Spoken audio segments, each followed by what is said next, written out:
Chapter 21-21, Eliminating Future Threats. The training hall of the Black Blade Gang was massive, designed for sparring and combat drills. It could easily accommodate over 300 members, and tonight, it was packed. At the front of the room, 4 men sat on elevated chairs, their presence commanding immediate respect. These were the gang's 4 hall masters, seasoned criminals who had fought and bled for the gang's leader, their authority second only to his. Everyone else stood, waiting. "Hey, Godu, any idea why the boss called us in?"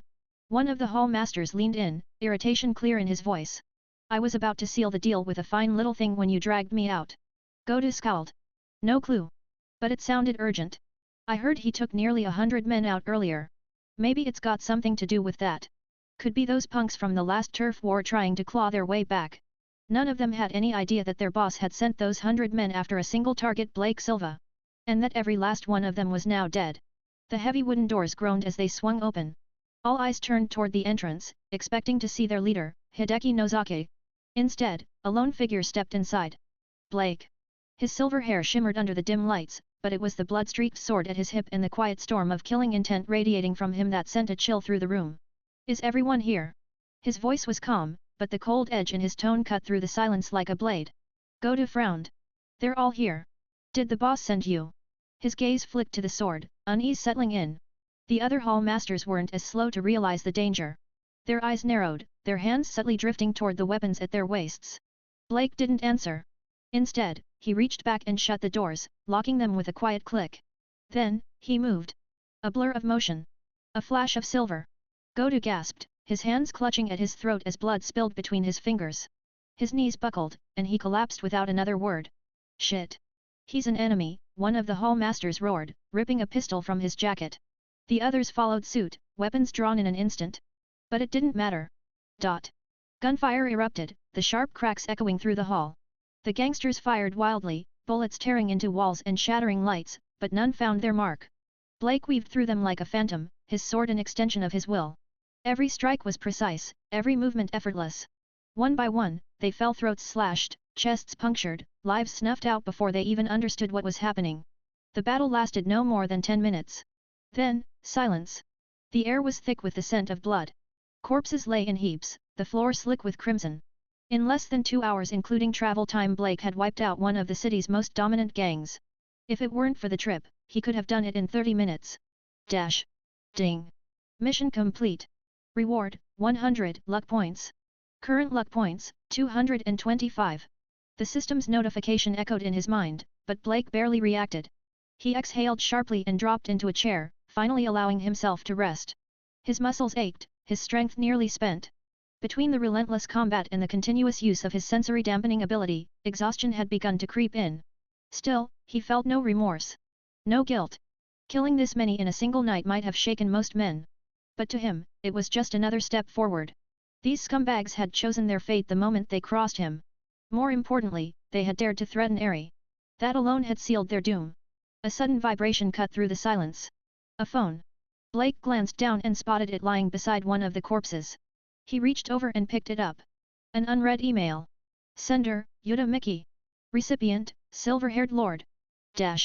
Subject, a humble request. White-Haired Lord. We are members of the Tiger Gang, former enemies of the Black Blade Gang. We humbly request your protection and acceptance. Blake's lips curled slightly.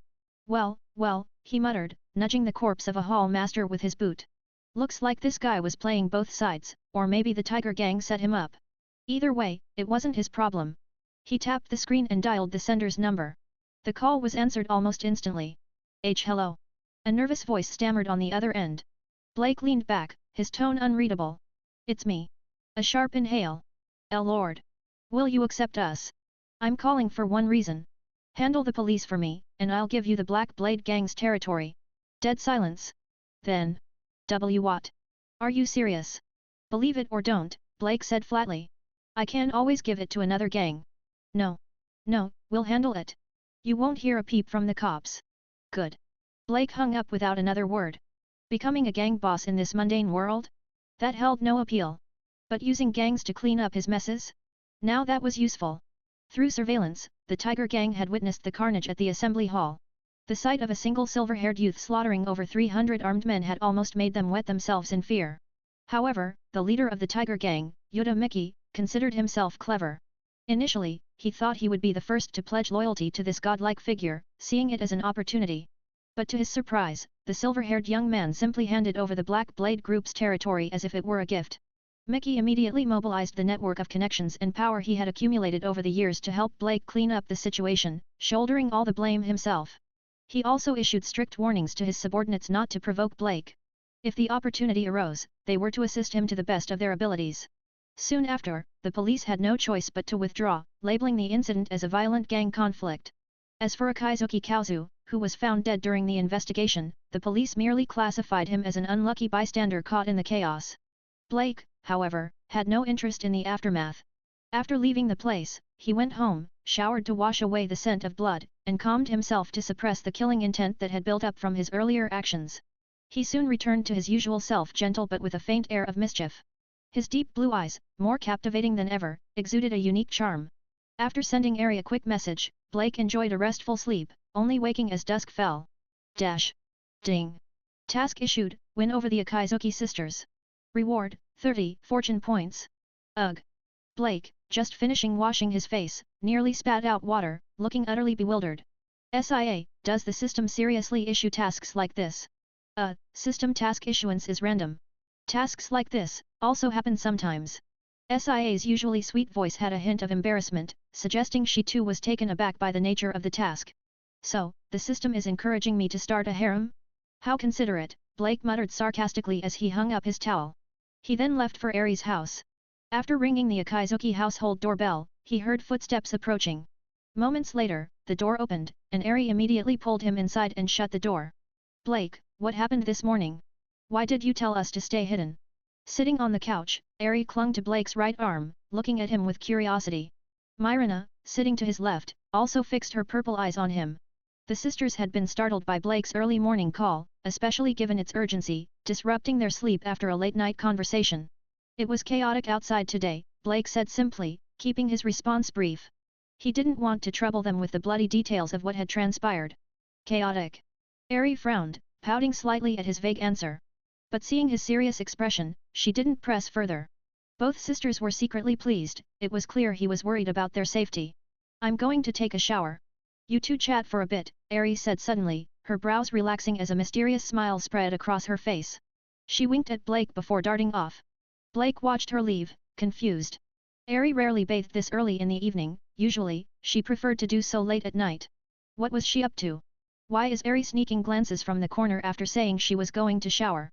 Blake muttered to himself, noticing her gaze from the shadows. He couldn't figure out her game. Silva. Myrina's soft voice broke the silence, her tone shy and hesitant. Yes, Blake replied, turning to her with a smile. He was surprised to see her blushing, her delicate face flushed with embarrassment. I.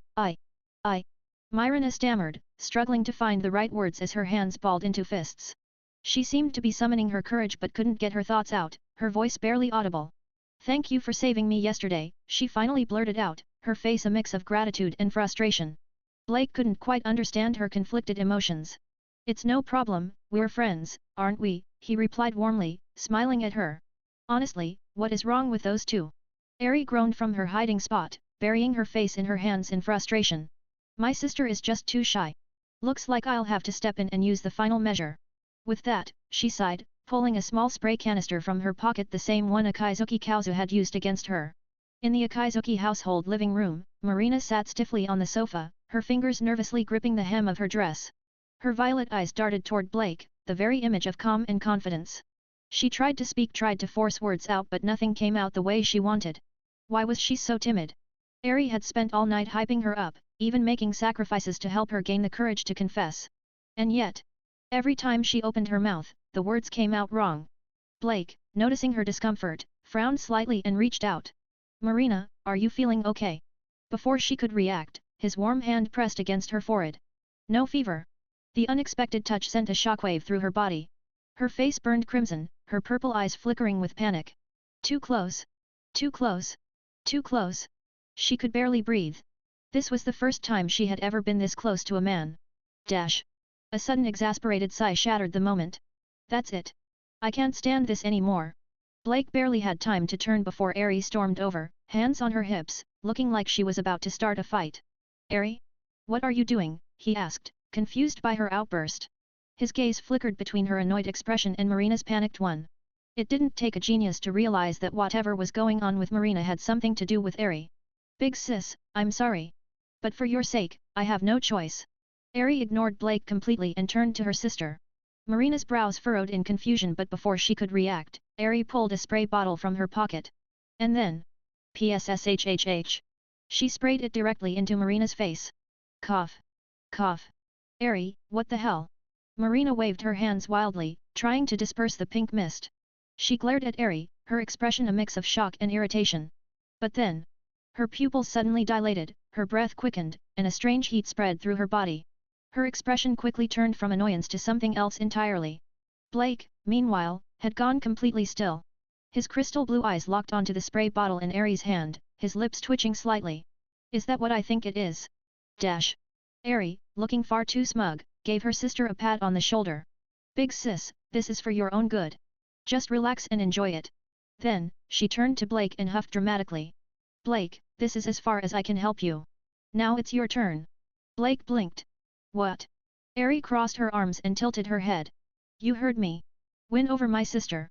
Blake felt like his brain had just short-circuited. What kind of insane situation was this? Not only was his girlfriend approving of him pursuing another woman, but she was also actively assisting in making it happen. This is amazing. And to think I was actually worried about how to complete that double date mission. I didn't expect Eri to take matters into her own hands. Realizing this, Blake grinned knowingly and gave Eri a subtle thumbs up. Eri rolled her eyes, but there was a faint smile on her lips. Humph, men really are all the same. Still, she had to admit she appreciated Blake's honesty. If he had hesitated, if he had pretended to be noble, she would have looked down on him. But no. The man she had chosen? He owned his desires without any shame. All right, Eri added casually, just be gentle. It's my sister's first time, she can't handle someone like you going wild. Blake's eyes flickered with amusement. Got it. Dash. Game over for Marina. Just then, a soft, intoxicating voice broke through the tension. Blake, give me. Blake turned just in time to see Marina, fully dazed, her violet eyes glazed over with something dangerously close to desire. Her fingers trembling were already pulling at his shirt. Blake exhaled. Welp. No point in holding back now. Dash. From the sofa to the bed, Blake lay comfortably, a satisfied smirk playing on his lips. On either side of him, Eri and Marina slept soundly wrapped in nothing but silky white sheets. Their fair skin pressed against his, their arms draped around him like clingy octopuses. He exhaled. Now this is life. He had expected Marina to take a lot longer to warm up to him. But thanks to Eri's assistance, things had escalated much faster than anticipated. Dash. Ding. Mission accomplished, you've earned 30 luck points.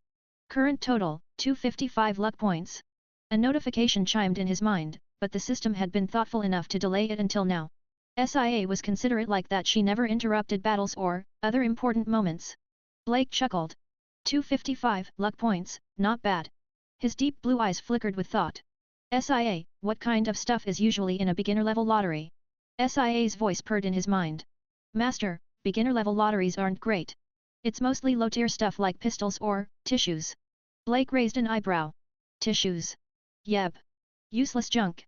But, there are rare items, SIA continued, like the 7 Excalibur fragments from High School DxD. Blake's interest piqued. Excalibur fragments. Though only 2 of them, the Holy Sword of Domination and the Holy Sword of Blessing, are available in intermediate lotteries. Blake's mind immediately raced through possibilities. In High School DxD, Zenovia had wielded the Holy Sword of Destruction, a blade so powerful that a single swing could carve a massive crater into the ground. Irina, on the other hand, used the Holy Sword Mimicry, which could shift its form at will, making it incredibly versatile. And yet, these swords were just beginner-tier items? That was insane. Blake's eyes gleamed with ambition. SIA, initiate the low-level lottery. SIA, initiate the low-level lottery. Blake exhaled slowly, steadying himself. This was one of his favorite features, the multiversal lottery, a chance to pull anything from the farthest reaches of existence. Weapons, artifacts, powers, there was no telling what he might get. Understood. Deducting 30 luck points now. SIA's cheerful voice rang out. No spinning wheel. No glowing portal. Just silence. Then. Boom. Fireworks exploded in his vision, a shower of golden sparks illuminating the darkness. As the light faded, 2 rings materialized in midair, one black, one white. Congratulations, Master! SIA chimed. You've obtained the judgment ring from Chivalry of a Failed Knight. A solid beginner item. Blake's crystal blue eyes flickered as knowledge of the rings flooded his mind. Judgment ring. Black ring, sin, absorbs incoming attacks. White ring, punishment, releases stored energy for a devastating counterattack. A slow smirk formed on his lips. The original owner of these rings had been a villain, but that hardly mattered.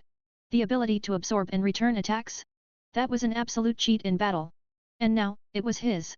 Dash. Blake's excitement only grew. SIA, keep going. 3 more draws. The anticipation in his voice was unmistakable. The second draw was even better than the rings, a top-grade body refinement pill from a world called the Falling Star Immortal Cultivation Realm. SIA's voice practically sparkled as she explained. Master, this is a huge find. This pill will permanently enhance your physique, strengthen your energy foundation, and expand your ether reserves. Blake raised an eyebrow. A pill that could permanently boost his body and energy levels? That was far more valuable than any equipment. But then his luck crashed and burned. The third draw? A palm-sized blue diamond, valuable, sure, but useless in combat. The fourth? A 10-fold concentrated stink bomb, completely worthless unless he wanted to weaponize body odor. Blake sighed, running a hand through his silver hair. Looks like my luck peaked early. With 135 luck points left, he decided to quit while he was ahead. 4 draws had been more than enough for one night. He didn't immediately retrieve the items, either. Ari and Marina were still asleep beside him, their soft breathing filling the room. Waking them up with sudden flashes of energy probably wasn't a great idea. Just as he was about to settle in for the night, SIA's voice cut through the silence this time, with an unusual hesitation. Master. SIA suggests you consider leaving this world soon. Blake's eyes sharpened. You're saying I've hit a dead zone? No more missions here. For all of SIA's bubbly personality, she never spoke without reason. If she was bringing this up, there was a problem. Yes, exactly, she confirmed. Time in the High School DxD world is still moving while you're here. Every week you spend in this world equals a day passing there. Blake frowned, fingers drumming against the sheets. So if he lingered too long, he'd return to High School DxD with weeks of lost time, potentially missing opportunities or leaving people wondering where the hell he went. Not ideal. His gaze flickered toward Ari and Marina. They had just begun to trust him. Leaving immediately after earning their affection felt wrong. I'll stay for 1 more week, Blake decided. Leaving right after bonding with them would make me feel like a complete asshole. But SIA, as always, had a solution. Master, for just 30 luck points you can adjust the time flow. No matter how long you stay in another world, only a week will pass in High School DxD. Blake's tension melted. That was a game changer. That meant he could train, explore, and power up in other worlds without worrying about losing time in his original one. SIA, I owe you one for that. Master is welcome. Blake let out a contented sigh, finally relaxing. The day had been long, brutal, and exhausting, but it had also been productive. He had secured powerful new items, gained a loyal partner, and now had a path forward. Good night, SIA. Good night, Master. Her soft voice faded into silence, leaving only the sound of slow, steady breathing. The tick of the clock. The rise and fall of his chest. For now, all was calm. But in the days to come? That would change. The week passed in a blur of warmth and stolen moments.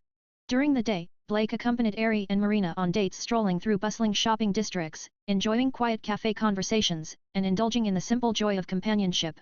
At night, their connection deepened. It was a life of comfort, a glimpse of what could be but never what should be. Blake knew better than to get too comfortable. News spread quickly that Masato Uno had died in a car accident and Kazuo Kaizuki had been gunned down in a gang shootout. Ari barely batted an eye, muttering, "Bad people always get what they deserve," while sipping her tea. Blake chuckled softly but didn't comment. Marina, on the other hand, looked visibly relieved. The 2 men had tormented her for far too long. Now, with them erased from existence, the weight on her shoulders had finally lifted. When the week came to an end, Blake bid them farewell. "I have business back home," he told them, his words vague but firm. Ari pouted. Marina hugged him tightly. Neither questioned his decision. With 30 luck points he adjusted the time flow between worlds before stepping away from the fleeting comfort of peace. Because no matter how tempting it was to stay, he had unfinished business elsewhere. His sister, Leah, was still out there, suffering under their family's cruelty.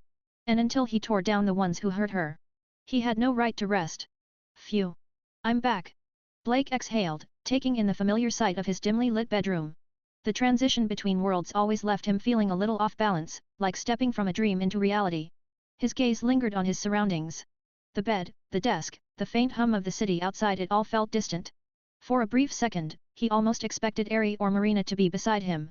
Goodbye for now. Shaking off the sentiment, he focused on the present. Retrieve the judgment ring and the body refinement pill. A soft chime echoed in his mind. Understood, master.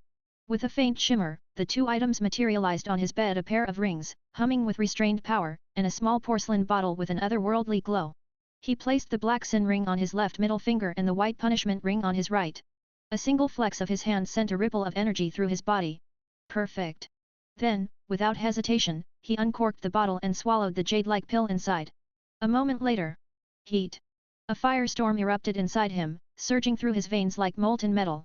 His body trembled as black impurities oozed from his pores, coating his skin in a foul-smelling grime. His lips twitched in disgust. I need a shower. Now. Rushing to the bathroom, he scrubbed himself clean at least 5 times before finally stepping out, hair damp, muscles feeling light and powerful. Standing shirtless before the mirror, dressed only in shorts, he flexed experimentally. His crystal blue eyes gleamed with satisfaction. This is insane. My strength, my endurance, even my ether reserves feel doubled. A casual punch into the air sent a sharp crack echoing through the room. Half a ton of force. Maybe more. With his full strength? Easily a ton. Walls? Gone. I could probably take on a mid-class devil now. But high-class devil? That was another story. Their magic could level mountains, and while the judgment ring could absorb damage, it had its limits. Still, this was a massive step forward. He wasn't just surviving in this world anymore. He was thriving. The sun had long since set by the time Blake decided to head out. His fridge was almost empty after his extended absence, and he needed to grab some food. As he walked through the dimly lit streets, the quiet hum of the city felt almost too peaceful. His mind drifted to his past. There had been a time when loneliness had been his only companion. If not for anime and novels, for the stories that fueled his escape, he wasn't sure if he would have made it this far. But now? He had power. He had purpose. And soon, he'd have vengeance. Then, suddenly, the streetlight ahead flickered, and went out. A wave of malice rolled over him. His body froze. Not in fear, but in pure instinct. He wasn't alone. Slowly, he reached for Frost Whisper, unzipping the sword bag with deliberate ease. Come out. His voice was calm, yet sharp. I know you're there. A low, guttural chuckle echoed from the darkness. Well, you're not an ordinary human after all. From the shadows, a figure emerged, and it wasn't human. A creature stood beneath the broken streetlight, holding a serrated blade in one hand and a severed woman's head in the other. Its black horns twisted upward, eyes gleaming with a predatory hunger. Blood dripped from its razor-sharp teeth, the scent thick in the air. The creature stepped forward, grinning. Again a welcome from a stray devil. This just got interesting. Kid, do you know what I hate the most? The voice was guttural, thick with amusement. Blake's sharp gaze locked onto the one-horned devil, who was still gnawing on the face of a lifeless woman. Her final expression was twisted in sheer terror, frozen forever in death. I despise interruptions during my meals. The sound of flesh tearing under the creature's jagged teeth sent a sickening chill through the air. Blake's stomach twisted slightly, but he quickly pushed the feeling down. He had seen his fair share of death, but this was different. This was monstrous. Another stray devil? That's 2 in 3 days. Blake exhaled slowly, his crystal blue eyes narrowing as he took in the grotesque sight. Scan its information. Understood. A familiar holographic display appeared before his eyes. Stray devil, Buzz. Age, 85.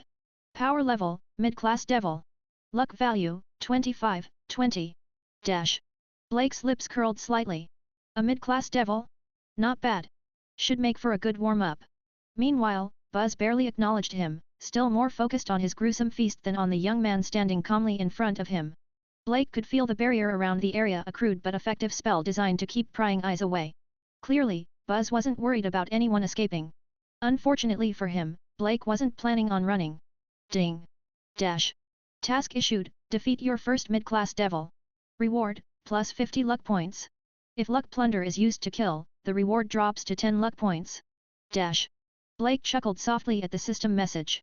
Well, that's basically free luck points. Slowly, he began walking toward the devil. Buzz finally looked up, his yellowed eyes flashing with irritation. Hi. The brat wasn't running. He wasn't trembling. Instead, he was looking at him like prey. Buzz's rage boiled over. Arrogant little shit. Die. With a snarl, he hurled the half-eaten head aside, bent low, and launched himself forward like a cannonball. His jagged blade swung down with a whistling force, aiming to split Blake in half. For an ordinary person, this would have been an instant kill. But Blake was far from ordinary. Everything slowed. Perceptual distortion kicked in, twisting Buzz's movements in Blake's mind. To Blake, the devil moved through molasses, each motion sluggish, each attack predictable. With a simple sidestep, he effortlessly evaded the blow. Crack! The force of the missed attack sent a shockwave through the ground, gouging a deep trench in the pavement. Blake's gaze flickered to the damage. Damn! If he had blocked that head-on, even with Frost Whisper, the impact alone might have shattered the blade. Buzz snarled, swinging again. Another miss. Then another. And another. Each attack came closer, each attack carried more rage, but none of them touched Blake. TCH. All you're doing is dodging, coward. Blake let out a low chuckle. Dodge? No. Your attacks are just too pathetic to bother blocking. Buzz's face twisted in fury. You little. Before the devil could finish his words, his horn began to glow, crackling with dark energy. Shit. That's new. Blake barely had time to react before a thumb-sized grey energy beam exploded forward, heading straight for him at point-blank range. No dodging this one. But he didn't need to. Blake smirked, raising his left hand. Clang. The black judgment ring on his finger shimmered, absorbing the attack completely. Buzz froze. What? Blake's right hand lifted, fingers aimed directly at the devil's chest. A split second later, Buzz's own attack blasted back at him. Splurt! The grey beam pierced straight through Buzz's heart, sending a spray of dark crimson across the cracked pavement. The devil staggered, clutching at his gaping wound. His yellowed eyes widened in sheer disbelief. He had been killed by his own attack. And no, this can't. With one last gurgling breath, he collapsed. Ding! Dash! Task completed. Plus 50 luck points earned. Current luck, 155. Dash. Blake let out a slow exhale. Damn, that was easier than I expected. He glanced down at the judgment ring. This thing is way too useful. From the start, he had controlled the entire fight, baiting Buzz, manipulating his attacks, and letting his own arrogance seal his fate. It wasn't strength that won this battle. It was strategy. Dash. Blake surveyed the ruined battlefield. The pavement was a wreck. Cracks and gouges littered the ground where Buzz's attacks had missed, showcasing just how much destructive power mid-tier devils actually had. And he had just barely dealt with one. In the grand scheme of things, mid-class devils are nothing. But that doesn't mean they aren't dangerous. Blake sighed, rolling his shoulders. I still have a long way to go. His stomach rumbled. Right. Food. Turning on his heel, he walked away. The barrier dissolved into nothing, fading away with Buzz's death. Blake stuffed his hands into his pockets, his mind already shifting gears. He needed to grow stronger. Faster. Because one day, he wouldn't just be hunting stray devils like Buzz. He'd be facing something much, much worse. Blake exhaled, crossing his arms as he leaned against a nearby wall. So, what exactly do you need me for? His voice was calm, detached, as if he was already regretting entertaining this conversation. The three idiots in front of him, Issei Hyudu and his equally hopeless friends, exchanged glances before doing something that made even Blake freeze in disbelief. They dropped to their knees. Right there, in the middle of the street. Master! Please teach us the secrets of picking up girls. They shouted in perfect unison, bowing deeply as if seeking enlightenment from some divine guru. Blake's eye twitched. What the actual hell? Passers-by stopped to stare. Some looked disgusted. Others whispered among themselves. A few simply shook their heads and walked away. Blake, on the other hand, had no words. These three had no shame. Ding! New task issued. Mentor Issei Hyudu and introduce him to the new world. Reward, 100 destiny points. Dash. Blake stiffened. System, you've got to be joking. He was ready to turn and walk away, completely unwilling to deal with this nonsense. Then the task notification appeared. His lips twitched again. 100 destiny points? For this? Still debating whether it was worth it, he heard a quiet, cautious voice in his head. Master, this task has nothing to do with me. It was SIA, his ever-loyal system assistant. Blake sighed. I know, SIA. You're my smart, sweet little spirit. This is just, dumb. Thank you, Master. After a brief internal debate, Blake looked down at the three morons still kneeling on the pavement, their expressions determined. They weren't getting up unless he agreed. Fine. Get up. Hee, see that? My ultimate move works. Issei shot a smug grin at his two friends before scrambling to his feet. Blake stared at them for a long moment before finally speaking. Picking up girls mainly depends on looks. Unfortunately, you three don't meet that requirement. The smug grin vanished. Issei's eye twitched as he clenched his fists, glaring at Blake like he was ready to throw hands. You wanna fight? Blake ignored him. Which is why I have a second method. At those words, the trio immediately straightened, their expressions serious. It was as if they were about to receive the secret to life itself. Blake barely suppressed a smirk. The second method is simple, understand women. The three blinked. Hi. You need to win a woman's heart. That's the ultimate secret, the sacred path to success. Looks only take you so far, but understanding? That's the real cheat code.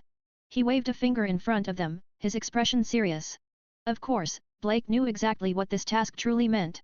The so-called New World? It could mean anything: cross-dressing, gender-bending, or something even more absurd. Blake had no intention of training Issei to be some kind of playboy. But screwing with him? That was a different story. Understand women? Win their hearts? The three exchanged confused glances. Blake nodded. Exactly. Think about it, if you truly understand women, you'll know what they want, when they want it, and how to give it to them. He took a step closer, his voice dropping into a conspiratorial whisper. Once you master this skill, you won't need to chase women anymore. The three gasped. They'll come to you. Issei's mouth fell open. His friends looked like they had just been hit with divine revelation.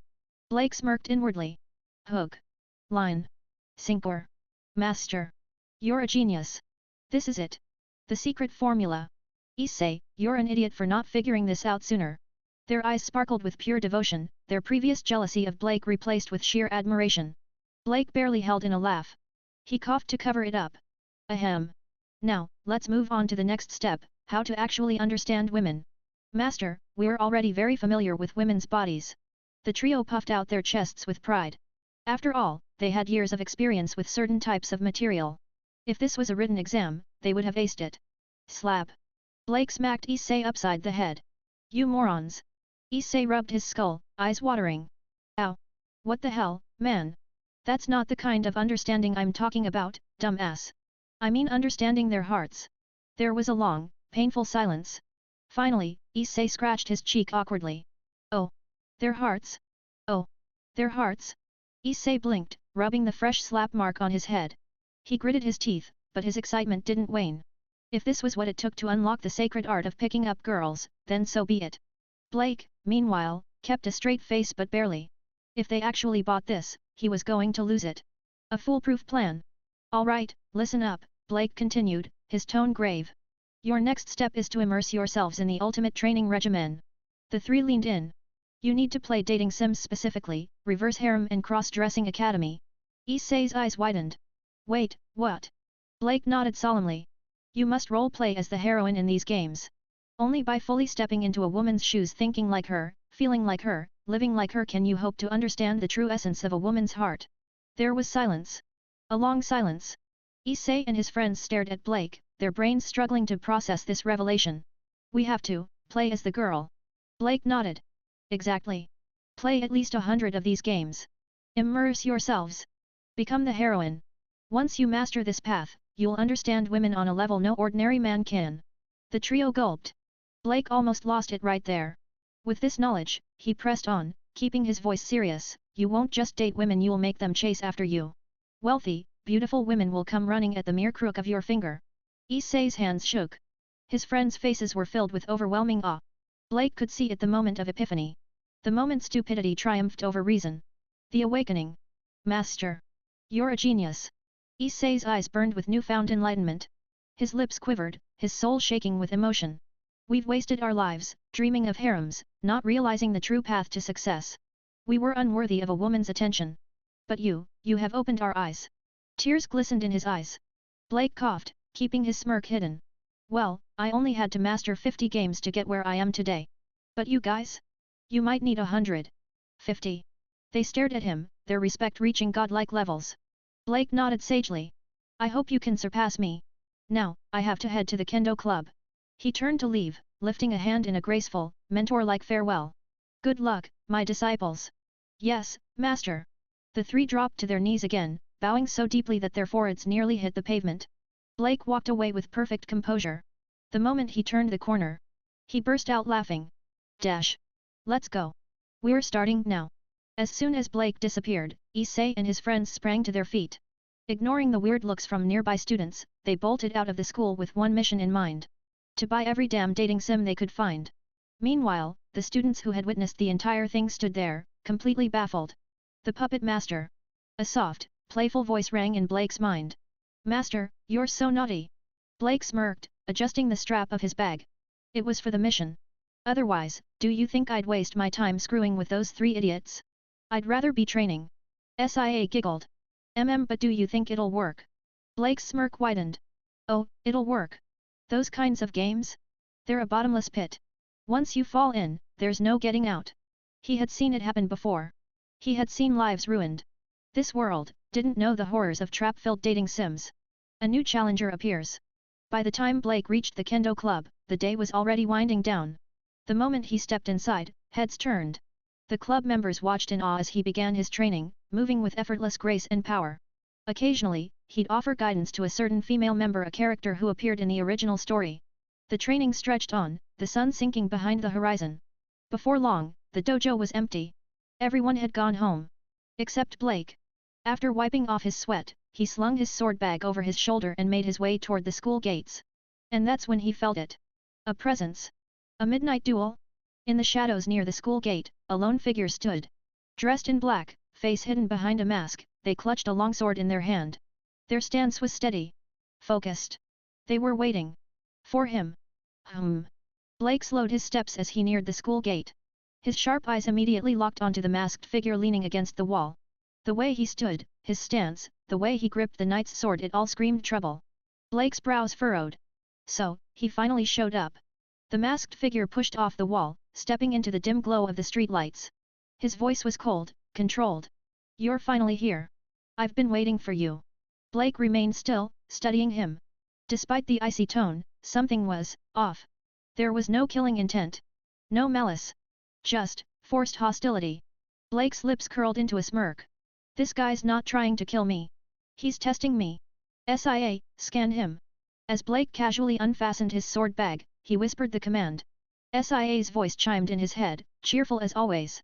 Got it, Blake. A moment later, the information materialized in his mind. Dash. Kiba Ueto. Race, reincarnated devil, Knight of Rias Gremory. Strength, mid-class devil. Luck points, 1348. Sacred gear, sword birth. Evaluation, supporting character. Future close friend of the protagonist. Dash. Blake arched an eyebrow. Kiba Ueto, hi? What's with the dramatic entrance? Clang. Instead of waiting for an answer, Blake drew his sword. The moment Frost Whisper left its sheath, a cold gust whipped through the air, scattering dust around him. Tap. Kiba took that as his cue to attack. Like a phantom, he moved fast, fluid, and precise. His speed was incredible, his footwork nearly impossible to track for an ordinary fighter. But Blake? Blake wasn't ordinary. The clash begins.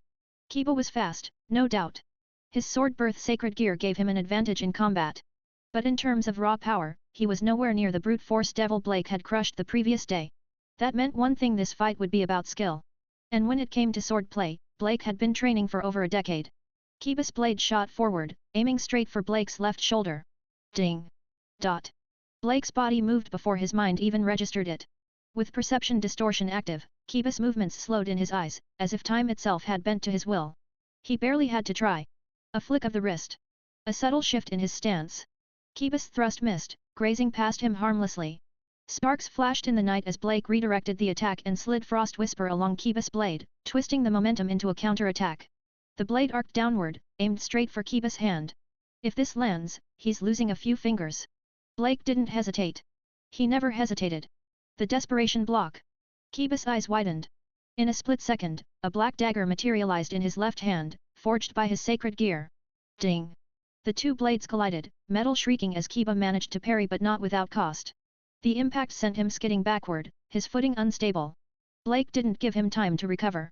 With a calm, almost lazy motion, he reached into his pocket and pulled out a pitch-black sphere about the size of his palm. Without a word, he hurled it straight at Kiba. Whoosh! A miscalculation. Kiba's instincts screamed danger. His speed was his greatest asset, but Blake's relentless assault had thrown him off rhythm. He had no time to dodge. His mind raced. What the hell is that? A bomb? He gritted his teeth. Screw it. I'm not taking any chances. With a flick of his wrist, he launched his dagger at the sphere. Pfft. The dagger struck true, piercing the black orb in midair. Boom. Bang. A pop. A harmless, almost comical pop. Kiba blinked.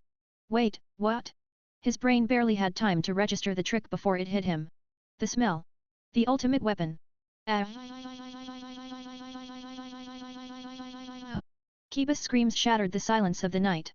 A foul, ungodly stench exploded from the broken sphere, flooding the air around him like a biohazard. His body froze, his lungs refused to breathe, and his vision blurred from sheer disgust. He collapsed onto the ground, eyes rolling back, foaming at the mouth. A tactical mastermind. Blake, who had already retreated to a safe distance, watched the spectacle with a satisfied smirk. Humph. You thought you could test me without consequences. He crossed his arms, looking down at the fallen knight. Killing you is too much. But this? This is a punishment you'll never forget. The black sphere was something Blake had won in a lottery for 30 luck points. At the time, he had scoffed at it. A 10x concentrated stench bomb? What kind of joke draw is this? But now? Watching Kiba twitch on the ground like a dying fish, completely incapacitated by the sheer horror of the smell? Blake believed in the system more than ever. Blake let out a quiet sigh as he scanned Kiba Ueto's unconscious body. He didn't feel much satisfaction. It had been a one-sided fight, after all. But at least it sent a clear message. He turned his attention toward a particular spot to his right. His voice was calm but carried an unmistakable sharpness. You can come out now, Ria-senpai. Senjutsu makes it impossible to hide, no matter how well you mask your presence with barriers or controlled breathing. A brief silence followed before three figures emerged from the shadows.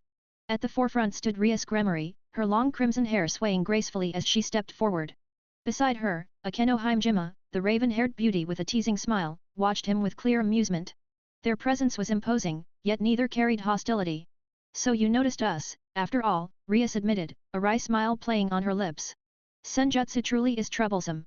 Era Blake-kun, you really are sharp, Akeno chimed in, her voice dripping with playful intrigue. Blake's gaze didn't soften. Rias-senpai, Akeno-senpai, care to explain why you've been stalking me? And why Kiba Ueto just attacked me? His tone was cold, cutting straight to the point. Rias sighed, brushing a strand of hair behind her ear. You're misunderstanding. The stray devils you encountered before were our targets. You just happened to be there. Blake's expression didn't change. And this time? She hesitated, her confidence faltering slightly. That was our mistake, Akeno admitted, stepping in with a disarming smile. We were curious about your strength, so we let Kiba-kun test you. But I suppose that was unnecessary. Blake remained silent, waiting. Seeing that he wasn't going to let it go so easily, Rias exhaled softly and lowered her head. I apologize. It was unfair of us. An apology. From Rias Gremory herself. For a moment, Blake considered dragging it out, but he wasn't the petty type. He'd already made his point. Fine. I'll let it slide. I've already vented my frustration, anyway. His gaze flickered toward Kiba's unmoving form, and Rias and Akeno followed his line of sight. The two girls exchanged glances, half sympathy, half amusement. The usually composed Kiba had been utterly humiliated, taken out not by strength or skill, but by a stench bomb. I didn't expect you to fight like that, Rias murmured, shaking her head. It wasn't a real fight, Blake replied simply. If I'd gone all out, he wouldn't be standing at all. Akeno chuckled. I think Kiba-kun would have preferred an actual injury to this. Anyway, I'm heading home. Blake adjusted the strap of his sword bag. See you tomorrow, Rias-senpai. Himejima-senpai. He turned to leave, but Rias called out, Blake-kun, are you interested in joining the occult research club? He paused for a second. I'll think about it. And with that, he walked off, disappearing beyond the school gates. Rias let out a thoughtful sigh, watching him go. He really is an enigma, she mused. And that's what makes him so interesting, Akeno added, her eyes glinting. Rias crossed her arms, a small smile tugging at her lips. The more I see him, the more I want him. Akeno raised an eyebrow. Era, is that so? But before Rias could reply, Kiba stirred on the ground, his face twitching in discomfort. Time to wake him up, Akeno said, conjuring a small magic circle. A moment later. Splash! A wave of cold water hit Kiba's face. Ah! It reeks! Kiba shot up like a bolt of lightning, his expression twisting in horror. Without another word, he vanished in a blur, his knightly composure thrown out the window as he bolted to find a way to get rid of the stench. Pfft! Both girls burst into laughter. Whatever image they'd had of Blake as an emotionless fighter had been completely shattered. He had a mischievous side. And they liked it. Dash. A distant peak. Far from Kua Academy, atop a towering mountain bathed in the golden hues of the setting sun, a young girl stood at the edge of a rocky cliff. Her silver dress, adorned with delicate floral embroidery, fluttered in the crisp evening breeze. She was breathtakingly beautiful porcelain skin, soft black hair cascading down her back, and luminous moonlit eyes that carried both wisdom and quiet melancholy. As the sea of clouds below shifted, reflecting the crimson and amber glow of the sun, a deep, confident voice broke the silence. Leah, admiring the sunset again. A man in a dark green robe strode forward, his presence commanding. Leah Sleva didn't turn to face him. Her serene expression hardened. Cao, I told you not to approach me. And don't use my name. We're not friends. A smirk tugged at the man's lips, but there was no warmth behind it. So cold, as always. But you can't deny it, your family's decisions aren't something you can resist alone. His words lingered in the air like an unspoken threat. Leah remained silent, but the slight tremor in her hands betrayed her true feelings. Cao chuckled softly. One day, you'll see things differently. With one last glance at her delicate, untouchable figure, he turned and walked away. Leah exhaled slowly, as if trying to rid herself of his presence. Her hands clenched at the fabric of her dress. Her thoughts drifted elsewhere. To someone far away. Brother. She whispered, her voice barely audible over the wind. A single name echoed in her mind. Blake. Her delicate cheeks flushed the faintest shade of pink, her normally icy gaze softening. She had a vow to keep. No matter what it took. She would make sure he lived a peaceful and happy life. No matter what. And under the fading golden sky, she stood unmoving, a lone figure against the vast horizon, determined, unwavering. Blake walked home alone, the quiet of the house pressing in around him. He set his frost whisper sword aside before heading into the kitchen, starting dinner and setting water to boil. Man, after getting used to Ari and Marina taking care of everything, spending a night alone feels weird, he muttered, settling at the dining table after finishing his tasks. His gaze landed on a piece of paper resting atop the TV, a faint magical energy pulsing from it. He narrowed his eyes. Grant my wish, hi. Picking up the slip, he studied the intricate magic circle drawn on it. A small smirk tugged at his lips. He knew exactly what this was, a devil's summoning contract. He'd received it ages ago and tossed it on the TV, never giving it much thought. Tonight, though, he was feeling a little reckless. With a shrug, he activated the summoning circle. A flash of crimson light erupted, and intricate patterns illuminated the floor. The air thrummed with energy, and then a girl appeared. Petite, barely reaching his chest, with a slender frame and silver shoulder-length hair. A small black cat-shaped hairpin nestled near her temple, adding to her almost doll-like appearance. But what stood out the most were her golden eyes, striking against her delicate features. Emotionless, unreadable yet oddly captivating. Konako, hi. Blake murmured, raising an eyebrow. Honestly, I thought it'd be Rias. The girl blinked, her blank expression barely shifting as she studied him. Blake-senpai. Her voice was soft, almost hesitant. Blake leaned back, crossing his arms. Yeah, I found this thing lying around and figured, why not? He chuckled, the casual tone surprising her. To most, Blake was cold, distant. Someone with a past too heavy to carry lightly. Seeing him laugh so naturally was unexpected. Konako tilted her head slightly before speaking. Do you have a wish you'd like granted, senpai? A wish, hi. He tapped his chin. Yeah. How about keeping me company? Have dinner, play some games. It's kinda boring being alone. Konako blinked again. That was not what she had expected. All right. Her voice remained flat, but there was something in the way she stepped closer, just a hint of curiosity, maybe even anticipation. 2 hours later. Blake leaned back, stretching his arms after delivering another KO in the fighting game. Across from him, Konako sat frozen, her controller gripped tightly in her small hands. Again, she said, her tone dead serious. Blake smirked. You sure? That's, what, the 5th match in a row? Konako's golden eyes narrowed. I'll win eventually. He chuckled, shaking his head. Who would have thought the usually stoic Konako had such a competitive streak? They had spent the past 2 hours eating and gaming, and despite her usual unreadable expression, Blake could tell she was enjoying herself. By the way, he said, setting his controller down, can you pass a message to Rias for me? Tell her I've decided to join the Occult Research Club. Konako blinked, tilting her head. Really? Yeah. Figured it's about time, he said with a shrug. A brief silence. Then Konako nodded. I understand, senpai. Blake raised an eyebrow. That easy? No questions. She simply looked at him. Fair enough. Now that my wish is fulfilled, do I owe you anything? he asked, smirking. Konako set her controller down, her small hands tightening into fists. No need.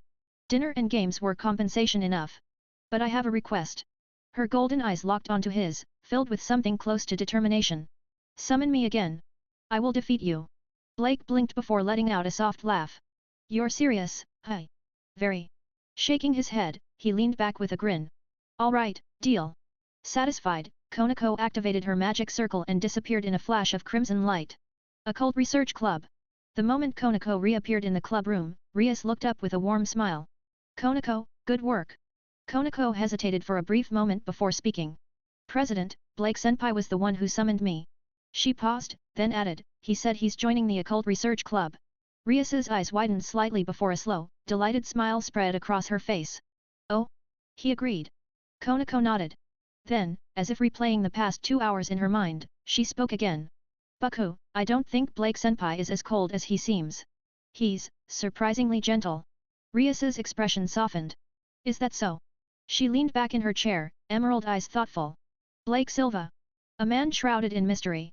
Strong, confident, unreadable. Yet here was Konako, someone not easily impressed, calling him gentle. Rias smiled, fingers tapping lightly against the table. Blake, what are you hiding beneath that facade? Bucko. Konako's voice pulled her from her thoughts. Rias shook her head. Nothing. Let's call it a night. Konako nodded, following her out. As they walked, Rias glanced at the night sky, her smile turning wistful. Leah, if you knew what kind of person your brother has become, I think you'd be proud. Occult Research Club. The warm glow of the setting sun bathed the old building in hues of orange and gold. As Blake walked down the quiet hallway, his footsteps echoed faintly against the wooden floor. He reached the door of the Occult Research Club, inhaled softly, and pushed it open. Click. The door swung inward with ease, revealing the familiar room. The air was warm, carrying the scent of tea and a faint trace of something floral. Blake-kun, welcome to the club. Oh my, welcome. Welcome, Blake Senpai. 3 voices greeted him simultaneously.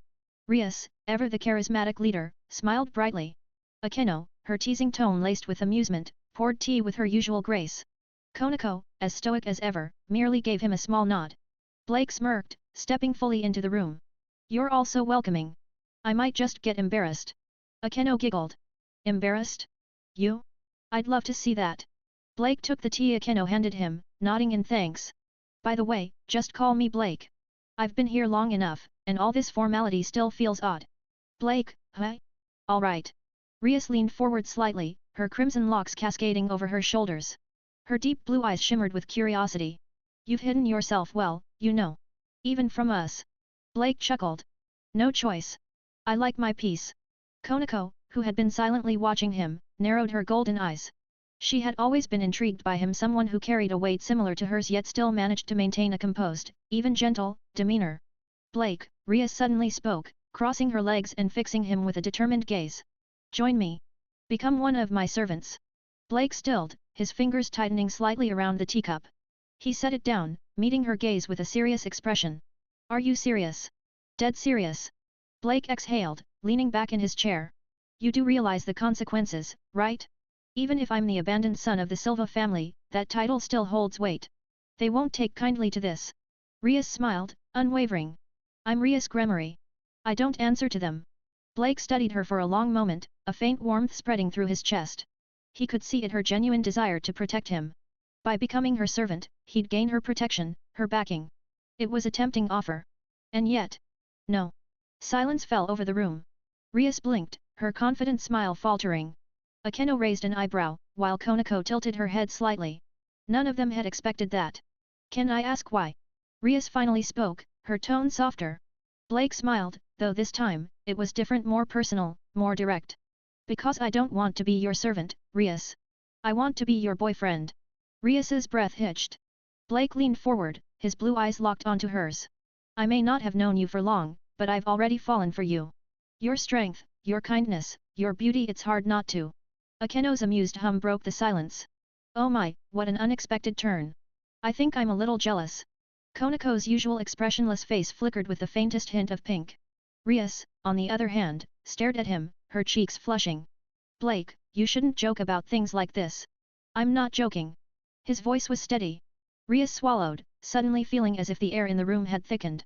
She had always been surrounded by admirers, but this was different. Blake wasn't worshipping her from a distance, he was standing at her level, looking her straight in the eye, challenging her. She didn't dislike it. Blake's smile faded slightly, his tone more serious now. How about this? Give me 6 months. If I can't make you fall for me, I'll drop it and take the role of your knight instead. Rhea studied him, her fingers brushing against her sleeve as she considered. A challenge, huh? The idea of being pursued so openly, it was bold. Unexpected. And oddly thrilling. She exhaled, smiling despite herself. All right. Let's see if you can win the heart of Rhea's Gremory. Blake smirked. Then, I'll be in your care. Just as Rheas was about to respond, the door swung open. A disheveled Kiba stepped inside. And froze. The moment his eyes landed on Blake, panic flashed across his face. Without a second thought, he turned and bolted. Oi, Kiba, wait, Blake called after him, but the so-called Prince of Kuaha was already halfway down the hall. Blake sighed, running a hand through his silver hair. Guess I left too strong of an impression. Rheas covered her mouth, laughing. You did nearly break him yesterday. Moments later, Kiba cautiously re-entered, his expression unreadable. He exhaled slowly before bowing his head. I apologize for attacking you. Blake waved it off. No hard feelings. Rheas and Akeno already apologized. Kiba nodded, visibly relieved. You're surprisingly understanding. Surprisingly? Blake raised an eyebrow. Do I not seem like a reasonable guy? Kiba chuckled. After seeing what you did with a sword, I half expected you to be a war god. Blake grinned. Well, I'll take that as a compliment. Rheas, Akeno, and Konako exchanged glances. The air of tension that had existed between Blake and Kiba seemed to dissolve in an instant. It was an oddly amusing sight, two of Kuaha Academy's princes standing there, exchanging what was essentially business-like flattery. This is just weird, Konako muttered under her breath. Rheas smiled. You'll get used to it. Later that evening. To celebrate Blake's official induction into the club not as a servant, but as something more, the group decided to go out. The sight of Kuaha Academy's most popular students walking together was enough to cause a stir. Beautiful women, a strikingly handsome swordsman, a perfect knight, and a tiny but fierce mascot. Whispers followed them wherever they went. But none of them paid it any mind. For the first time in a long while, they simply enjoyed themselves. Blake, however, had something else on his mind. Saturday morning, departure day. Dressed and ready, he finished his breakfast, stretching his shoulders. SIA, is the travel system reset? Yup. You can enter a new world anytime now. Also, your plundering ability has 4 uses currently, and it'll reset after time travel, so you get 5 total. Blake smirked. Perfect. His leave from school had been handled. There was nothing tying him down. With a deep breath, he gave the order. Let's go. A golden light engulfed him. And in the next instant he was gone. The moment Blake's vision returned, he didn't even have time to process his surroundings before he felt the sensation of weightlessness. Splash! His body plunged into warm water, completely submerged in an instant. But that wasn't all. His sudden fall had landed him directly on top of someone soft and delicate. His right hand, acting on pure instinct, landed on something warm and incredibly plush. Out of reflex, he gave it a slight squeeze. Hum. A soft, almost melodic hum reached his ears. Blake's brain immediately went into overdrive. The warmth, the texture, the sound. Oh, crap! He quickly snapped his head down, his eyes widening in pure horror. Beneath him was a naked girl, her golden, gemstone-like eyes staring at him in eerie silence. Her hair, a beautiful cascade of blonde, framed her face like a porcelain doll's. Her fair skin glowed under the steamy bathhouse lights, looking as smooth as polished jade. And he was on top of her. This was bad. The bath itself was enormous, almost like a luxurious hot spring. Towering stone pillars, massive trees, and perfectly placed boulders made it feel like something straight out of a palace. Everything about the room screamed nobility: high ceilings, steam floating elegantly in the air, and water so clear he could see the bottom. But none of that mattered right now. Because the beautiful girl beneath him wasn't just anyone. Blake's breath caught in his throat. Ace Wallenstein. The Sword Princess. The legendary adventurer. And he was straddling her completely naked. Welp, I had a good life, Blake thought grimly. Sorry. I didn't mean to, he stammered, scrambling to get up. Thankfully, the bath seemed empty. No screaming women, no murderous mobs storming in. Maybe, just maybe, he could get out of this alive. Then he noticed something. The girl wasn't screaming. Oh. That's because she's already trying to kill me. Ace, now covering herself with one arm, clenched her fist. Whoosh! Her punch came fast, so fast that the very air seemed to tremble from the sheer force. If that hit him, he wouldn't just be injured. He'd be a corpse. Blake's instincts screamed at him, and he barely managed to raise his own fist in time. Boom! The impact sent a shockwave through the bathhouse, blowing away the mist and sending ripples through the water. Blake winced as his arm absorbed the force, his sin ring dispersing the attack. Ace blinked, surprised. Not wasting a second, she spun her leg flashing like a whip as she delivered a devastating roundhouse kick. You gotta be kidding me. Blake gritted his teeth and raised his right arm, blocking the kick with a heavy thud. It didn't matter. The sheer impact sent him flying. Crash! His body blasted through the bathhouse wall like a human cannonball, debris flying everywhere. Blake tumbled into the night air, soaring like a shooting star before landing hard on the mansion grounds. Groaning, he sat up and rubbed his aching ribs. On the bright side, I'm still breathing. Up above, Ace hesitated for a moment before quickly getting dressed. Just then, several distinctive figures arrived at the scene. Ace, what happened? A red-haired woman with sharp eyes stormed into the bathhouse, scanning the room like a bloodhound. Her expression turned dark as she saw the giant hole in the wall. A silver-haired, blue-eyed man attacked me, Ace said plainly, her tone unreadable. Silence. Then. What? The red-haired woman, Loki, practically exploded with rage. Some bastard tried to peep at Ace. Unforgivable. I haven't even managed to do that yet. The room fell silent again. Ace turned her cold gaze to Loki, her golden eyes narrowing dangerously. Loki, if you keep talking, I will cut you down. Loki, now sweating bullets, laughed nervously. H-hat. Just kidding. Just kidding. A joke, you know? Ha ha, ha, anyway, let's catch that perverted bastard. Ace, however, wasn't listening. Her mind was elsewhere, replaying the moment her attack had been absorbed. That man. She needed to get stronger. Dash. Meanwhile, Blake was running for his life. After being launched out of the bathhouse like a ragdoll, he had activated his perceptual distortion and sensing abilities to slip past the mansion guards. Great. Just great. I just got here, and I've already pissed off the heroine, he thought bitterly. And to make matters worse, her patron god was Loki. Loki, who was obsessed with Ace. Loki, who would absolutely hunt him down for this. He could already imagine it wanted posters with his face plastered all over Orario by sunrise. Blake sighed. Forget it. If this really is the world I think it is, then the dungeon will help me grow stronger. And besides. A small smirk tugged at his lips. The legendary bestia exists here, right? His train of thought was interrupted by a commotion nearby. No, this is Lily's hard-earned money. Pfft. You stole it anyway, so just hand it over, you little rat. Blake's brows furrowed. He felt the negative emotions before he even saw the scene: fear, malice, and deep-seated hatred radiating from an alleyway up ahead. His expression darkened. He hated bullies. In the dimly lit alley, a small girl barely over a meter tall was curled up on the ground. She wore a loose cream-colored robe, her hood pulled low over her face. Though she looked no older than 11 or 12, she clutched a bulging bag to her chest as if her life depended on it. Standing over her was a towering brute of a man, a massive sword strapped to his back. He sneered down at her, his boot pressing against her frail leg. I'll say it again, hand it over. Or do you want me to break your legs, huh? The girl whimpered, her grip on the bag tightening. She knew she had no choice. If she didn't hand it over, he'd do it. Just like every other adventurer who thought they could take from the weak. Her trembling hands reached for the purse. That's more like it, the thug scoffed. You little rats always act tough until you get a real beating. You even bully little girls? Man, you're actual garbage. The man froze. A killing intent unlike anything he had ever felt flooded the alleyway. It was suffocating, primal. His instincts screamed at him run. He didn't even turn around. He bolted. Blake stepped forward, his piercing blue eyes landing on the girl. You okay? He asked. The girl flinched. Then, without a word, she pulled her hood lower and ran. Blake blinked. Do I really look that scary? A soft chime echoed in his mind. Master, the thug's luck points was 42. Your current luck value is now 197. A virtual screen appeared, displaying detailed information on the girl. Lilile Ruka Arde. Age, 15. Luck value, 425. Occupation, supporter. Blake smirked. So this another main character Danmachi, huh? The streets of Orario were still bustling despite the arrival of night. Lanterns and magical lights cast a warm glow over the city, illuminating the paths where adventurers and citizens mingled. Blake walked along the road, his sharp gaze sweeping over the diverse crowd. Though the streets weren't as packed as during the day, the mix of different races caught his attention. This world felt like something straight out of Western mythology.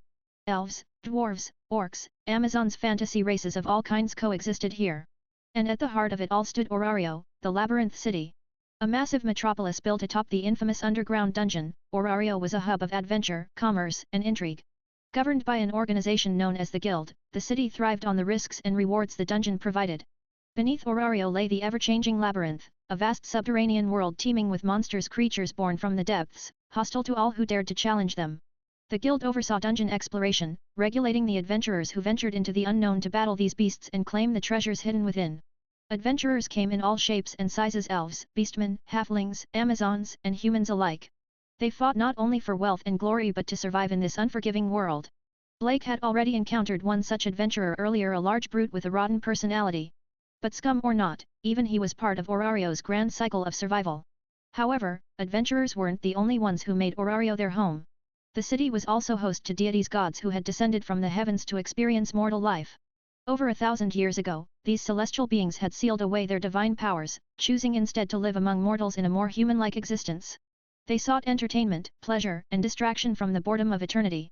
Thus, they created familius factions built around their divine authority. Each familia revolved around its patron deity, with purposes as varied as their gods. Some focused on dungeon exploration, others on trade, agriculture, or even politics. Though their goals differed, all familias granted one common advantage: the power of divine blessings. A god's blessing could transform an ordinary person into an adventurer of incredible strength. Those who received these blessings fauna could grow stronger through experience, battle, and training, evolving beyond human limits. This was the foundation of Orario's world. A place where adventurers, gods, and monsters coexisted in a delicate balance. Blake scoffed as he mulled it over. A familia, huh? If it weren't for a certain tiny bestia goddess like Hestia, or mature beauty like Hephaestus, I wouldn't even consider joining one, he muttered to himself.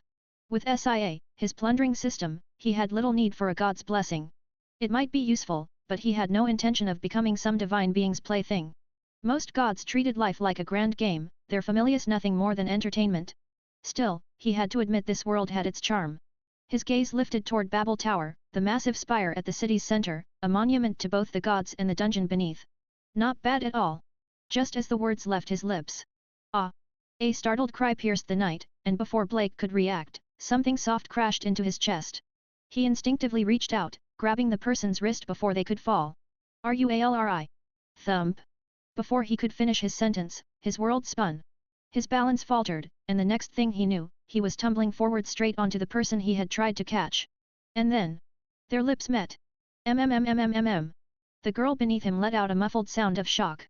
Her eyes, wide as the moon, locked onto his, their faces mere inches apart. She struggled, flailing her arms against his chest, her entire body radiating embarrassment. The crowd around them had already taken notice. How bold, kissing a goddess in public like that! Truly fearless! A few murmurs drifted through the night air, some amused, others skeptical. But none were outright angry, which meant... Wait! Goddess? Blake's heart skipped a beat as he took in the girl beneath him. Dark, glossy twin tails cascaded over her shoulders. A youthful, round face framed large, sky-blue eyes that mirrored his own shock. She looked no older than 14 or 15, yet her body possessed an undeniable allure that defied her childlike features. But it wasn't just her beauty that caught his attention. His gaze drifted downward. A blue ribbon. Big breast. Realization hit him like a bolt of lightning. Hestia. The bestia. Of all the ways he imagined meeting her, crashing into her and stealing her first kiss hadn't been on the list. Blake quickly composed himself, forcing down the mix of embarrassment and amusement swirling inside him. He cleared his throat, pushing himself up and extending a hand to help her. Are you all right? Hestia, still dazed, hesitated before taking his hand. A deep blush burned across her cheeks, her lips slightly parted, as if she couldn't quite process what had just happened. Blake, on the other hand, couldn't help but smirk internally. Orario was already proving to be quite the interesting place. Ugh, my first kiss. I've saved it for millennia, and now it's just gone. Hestia's enchanting blue eyes shimmered with unshed tears, her expression a mix of shock and devastation. She looked so pitiful that even strangers on the street felt compelled to glare at Blake as if he were the worst kind of scoundrel. The weight of those judgmental stares was almost enough to make him sigh almost. Ding! Mission issued. Join the Virgin Goddess Hestia's Familia. Mission reward, plus 30 luck points. Hearing the sudden notification from SIA, Blake's lips twitched slightly.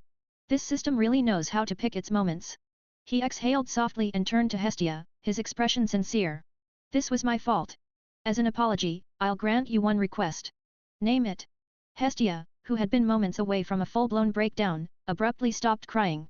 She blinked at him, her tears forgotten, replaced by a sudden glimmer of hope. Are you serious? Yet. Without hesitation, she pointed straight at him. Then join my familia. Her excitement was almost tangible, her tiny frame practically vibrating with energy. Blake arched a brow. Hestia hadn't even considered forming a familia when she first descended to the lower world. She had been perfectly content mooching off a divine friend, enjoying life without responsibilities. But after freeloading for so long, her friend had finally had enough and kicked her out, forcing her to recruit followers or face homelessness.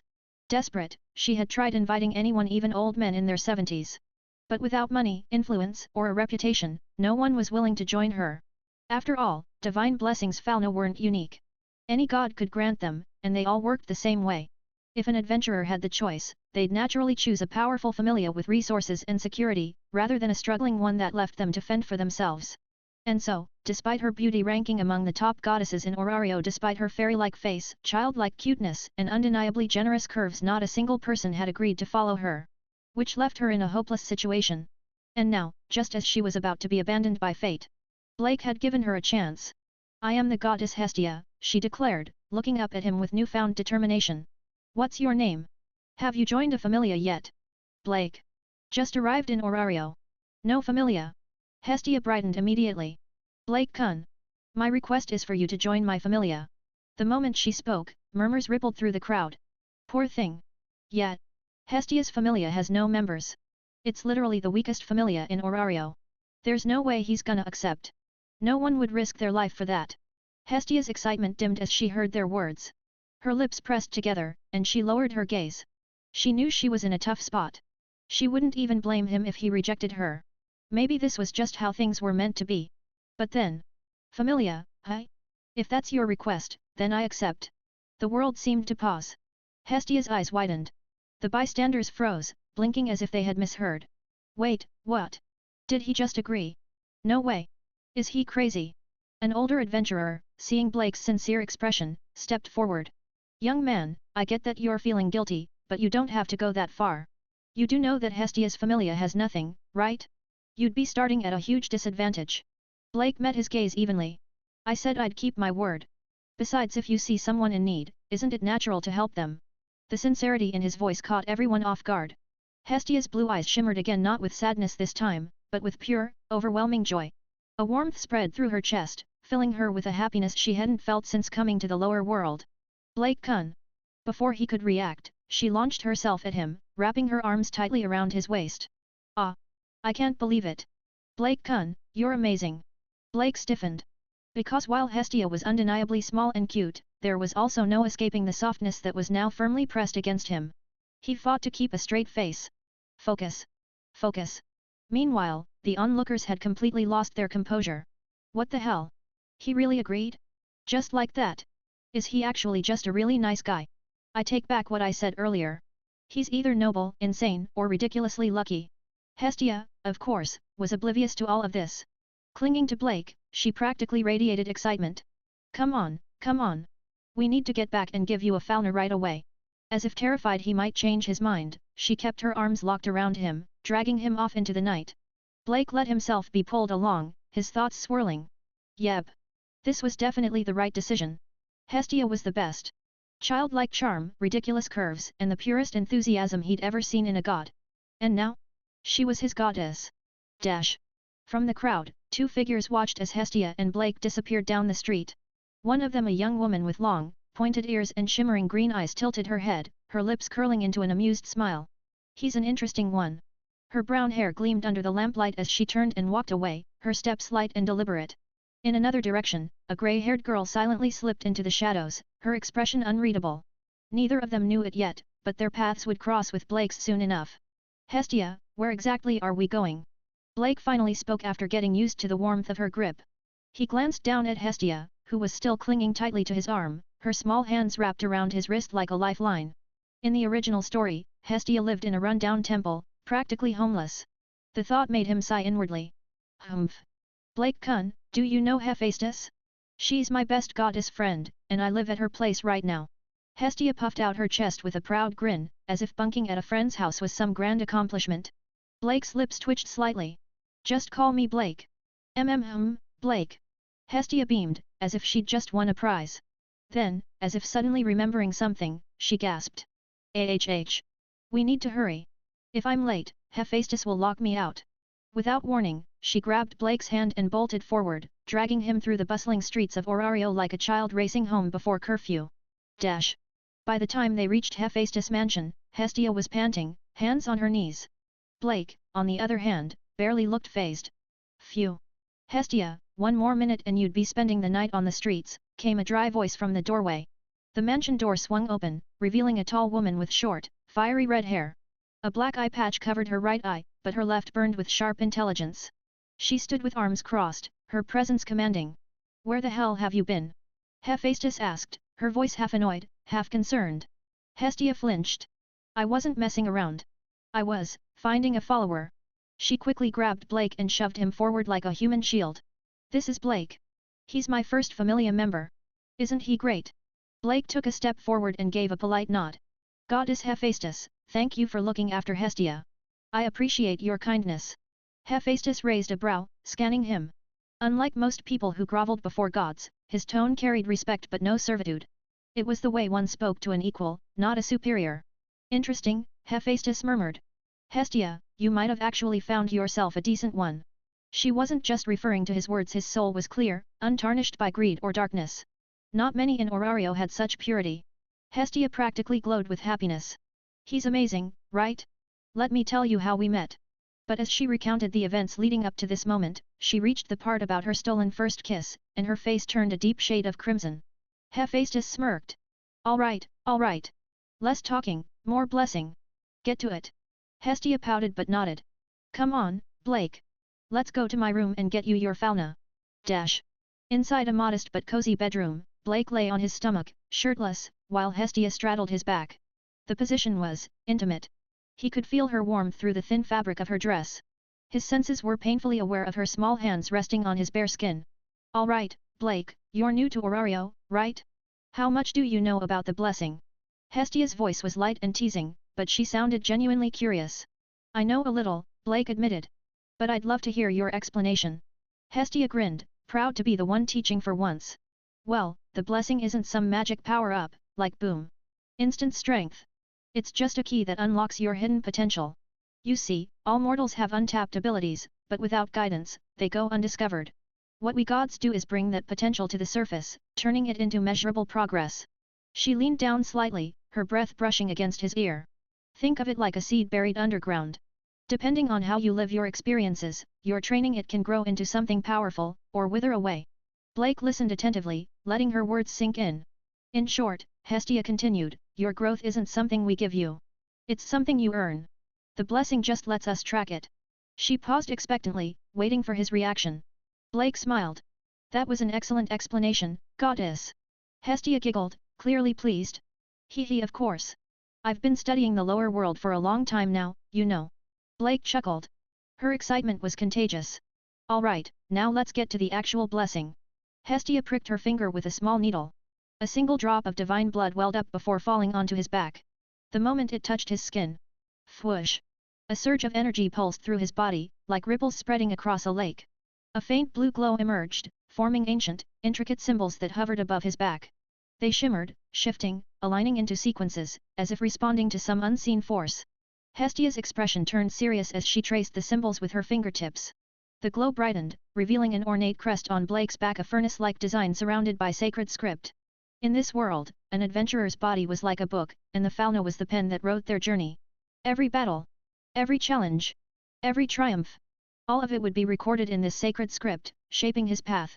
Hestia's bright blue eyes widened as she saw the completed status. Dash. Blake. LV1. Strength, I0. Endurance, I0. Dexterity, I0. Agility, I0. Magic, I0. Magic. Skills fortunes favored. Dash.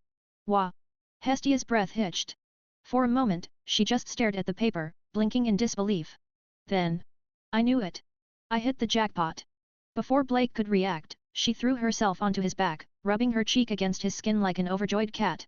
You're amazing, Blake. This is crazy. Fortune's favored, do you even realize what this means? Blake glanced over his shoulder. Should I? Dummy. Luck is something even we gods can't control. It's fate itself. But this means you're blessed by fortune itself. Hestia pulled back slightly, her excitement turning into pure wonder. And you have 3 magic slots. 3. Most adventurers don't even get one. Your potential is beyond anything I've ever seen. Blake's eyes narrowed. So that's what it means. He had always wondered why his own luck value never appeared in SIA's system. She had called it a restricted parameter, something even she wasn't authorized to access. But now, staring at his status, he finally had an answer. Fortune's favored. Even he didn't know exactly how far this skill could take him. But one thing was certain. Fate itself had chosen him. And he intended to take full advantage of it. Blake, do you understand? Hestia leaned over him, still pressed against his back, pointing at the paper with a gloved finger. Each basic ability has 10 stages. The more you train, the stronger you get. Right now, you're at 0 because you haven't started yet. She explained how proficiency worked. Each stage had a limit of 99 before moving to the next rank. I, 0 to 99. H, 100 to 199. G, 200 to 299. F, 300 to 399. E, 400 to 499. D, 500 to 599. C, 600 to 699. B, 700 to 799. A, 800 to 899. S, 900 to 999. To improve, he just had to use his abilities. Strength, endurance, dexterity, agility, and magic. Each skill would evolve with effort. But once he got close to the cap of 999, progress would slow to a crawl. And look at this, you have 3 magic slots. Most adventurers don't even have one. Hestia said excitedly. Blake chuckled at her enthusiasm. I see. That's a good thing, right? Of course. Magic is everything in battle. A strong sword is great, but if your opponent turns the ground beneath you into a pit of lava, what then? She had a point. Magic was a game changer, a power that could turn an ordinary fighter into an unstoppable force. I get it, Hestia, Blake said, offering a small smile. But while she was thrilled about his stats, he was more distracted by how close she was, her soft body pressed against him. Tomorrow we're moving out of Hephaestus' house, so let's rest well tonight. And don't forget, we need to register at the guild in the morning. Hestia's familia is finally official. As if realizing something, Hestia finally climbed off him, humming happily. Blake wasted no time getting up. I'll be heading out first. Before she could react, he was out the door in record time. Staying any longer would have been dangerous for his sanity. Geez, it's not like I bite. We could have just slept together. Hestia pouted, folding her arms as she watched him leave. Leaning against the door outside, Blake sighed. That goddess was a handful. You handled yourself well, a voice said. Blake turned to see Hephaestus approaching, exhaling a slow smoke ring from her cigarette holder. Hestia's completely open-hearted with those she cares about. But if you had tried anything stupid, I'd have kicked you out personally, she said bluntly. Then she smirked. Of course, if you two became lovers, that'd be a different story. Blake chuckled. I have no interest in taking advantage of anyone, goddess or not. Hephaestus nodded, then her gaze fell to the sword at his waist. That weapon of yours, it's interesting. Frost Whisper. Blake glanced at it, a hint of nostalgia flickering in his eyes. My sister gave it to me for my birthday. I see. Hephaestus exhaled another smoke ring. No wonder it has a spirit. Blake raised an eyebrow. A spirit. Not a literal one. But weapons absorb their wielders' will over time.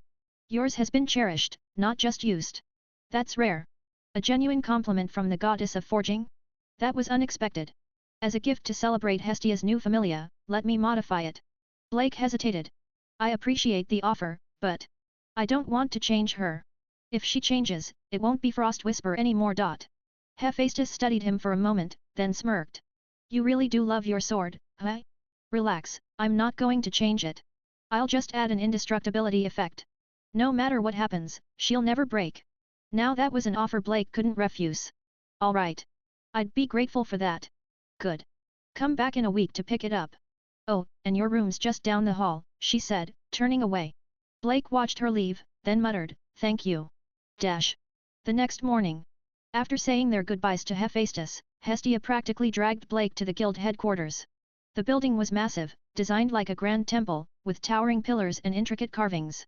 Inside, the first floor hall was bustling with adventurers, some forming parties, others cashing in their earnings. Hestia, practically bouncing with excitement, ran off to register her familia, leaving Blake alone. Bored already, he muttered to himself. That's when the entrance doors swung open, and a group of 4 entered. Blake froze. Of all the people to walk in. Among them was someone he already knew, Ace Wallenstein, the famous sword princess. The very same girl who had inspected him like a rare specimen when he first arrived in Orario. Great, he muttered, rubbing his forehead. Just my luck. Chapter 38-38, The Goddess's Dispute. Just stay calm, act natural, and maybe just maybe they won't notice me. Blake sighed, casually turning his face away. It wasn't like he was avoiding responsibility. If it were just Ace, he could apologize and move on.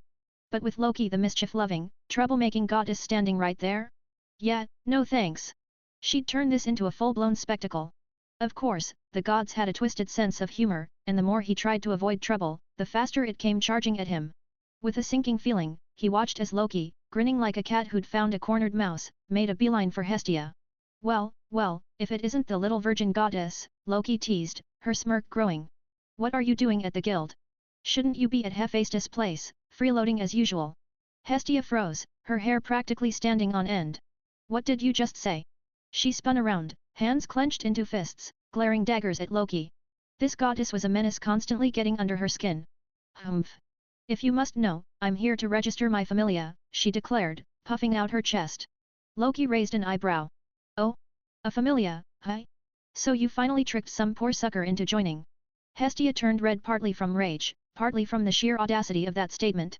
I did not trick him. Blake joined willingly. At that moment, Ace, who had been standing quietly, suddenly tilted her head. Her golden eyes locked onto a silver-haired figure trying, and failing, to disappear into the background. It's him, she murmured. Loki immediately perked up, her eyes snapping toward where Ace was looking. The moment she spotted Blake, her smirk widened. Silver hair, blue eyes. Ace, is this the guy you ran into yesterday? She had come to the guild to issue a bounty, but this was way more interesting. He, meet my first familia member Blake. Before Blake could even think about slipping away, Hestia grabbed his arm and yanked him forward, practically bouncing with pride. Loki's grin turned into a glare. Oh, so the guy who spied on my Ace while she was bathing is your familia member? That's really annoying. Blake's eye twitched. Oh, for the love of... Hestia, caught off guard, sputtered for a moment before snapping back, spying. Don't you dare slander him.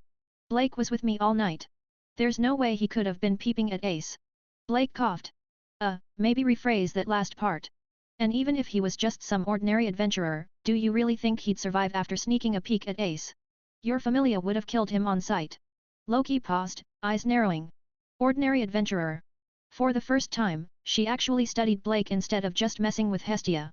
Just an adventurer, she muttered, eyes flickering with interest. You seriously expect me to believe that? This guy fought Ace yesterday and walked away without a scratch. You expect me to believe a rookie pulled that off? Ace, meanwhile, was still staring at Blake, tilting her head slightly. She didn't look mad. If anything, she looked curious.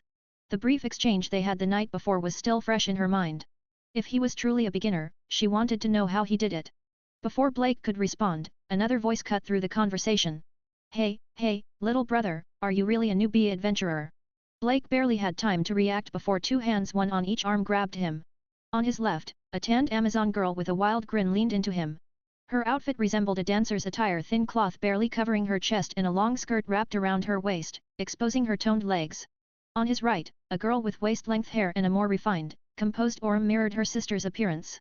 They were twins, but their personalities were night and day. Blake gave a strained smile. Well, this escalated quickly. Before he could say anything, an angry ball of divine fury launched at them. What do you two think you're doing? Hestia, burning with jealousy, yanked the Amazon sisters off Blake and wrapped her arms around him protectively. Loki chuckled, watching the scene unfold like it was premium entertainment. Hey, silver-haired kid, you sure you're just a newbie adventurer? Blake exhaled through his nose. I'm not a kid. My name is Blake. Loki's grin stretched. Feisty. I like that.